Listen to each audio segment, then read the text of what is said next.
Salut les amis, je me présente Noé Tigri, étudiant en médecine à l'école inter-état de sciences et médecine vétérinaire de Dakar à l'université Cheikh Anta Diop. Dans une ferme d'élevage, l'alimentation occupe plus de 65 à 80% des dépenses. C'est pourquoi dans cette vidéo, je vous explique comment bien nourrir vos chèvres, vos moutons et vos bœufs pour les garder en bonne santé et, n'est-ce pas, évidemment faire de bons chiffres d'affaires dans votre élevage.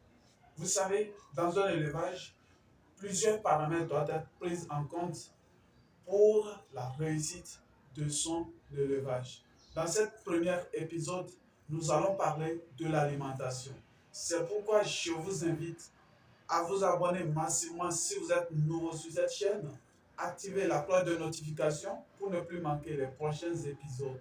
Car dans les prochains épisodes, nous aurons à détailler encore plus comment nourrir ces animaux et donner d'autres astuces qui pourraient vous permettre de développer votre élevage de moutons, de chèvres et de bœufs, surtout en Afrique, tout en minimisant les dépenses et maximiser les revenus. La première chose que je vous invite à immédiatement faire lorsque vous voulez vraiment réussir votre élevage de ruminants, que ce soit de petits ruminants ou de grands ruminants, c'est, n'est-ce pas, avoir dans votre ferme d'élevage un maximum de fourrage, que ce soit le fourrage humide ou du fourrage sèche. Lorsque je parle de fourrage humide, ça peut être de fourrage à pâture, soit vous avez fait des cultures de ressources fourragères comme le panicum, le massimum ou le senna, le cocéphala, où vous allez couper pour venir donner à vos animaux.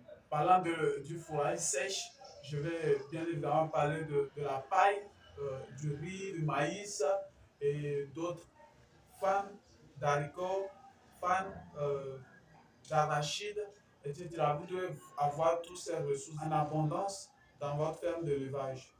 La deuxième chose que vous ne devez pas perdre de vue, c'est bien évidemment de l'eau. La plupart des personnes donnent de bonnes alimentations à leurs animaux, mais le malheur pour eux, c'est qu'ils ignorent la partie l'eau. Ils ignorent de donner une eau potable à leurs animaux. Et ce qui fait que tous leurs efforts sont tombés dans l'eau.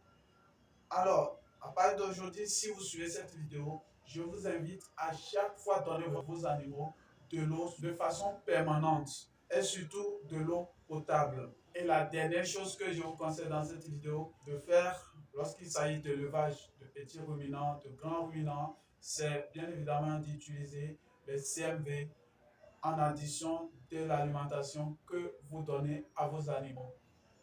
S'il vous plaît, nous sommes à la fin de la vidéo.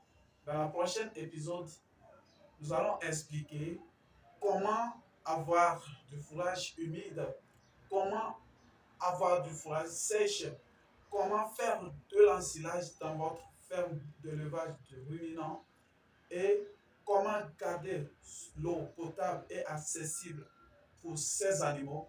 Et enfin, quel type de CMV utiliser dans son élevage de moutons, de chèvres et de bœufs pour pouvoir les garder en bonne santé, maximiser leurs revenus. C'est pourquoi je vous invite encore à vous abonner pour ne plus manquer les prochains épisodes. Merci, ciao.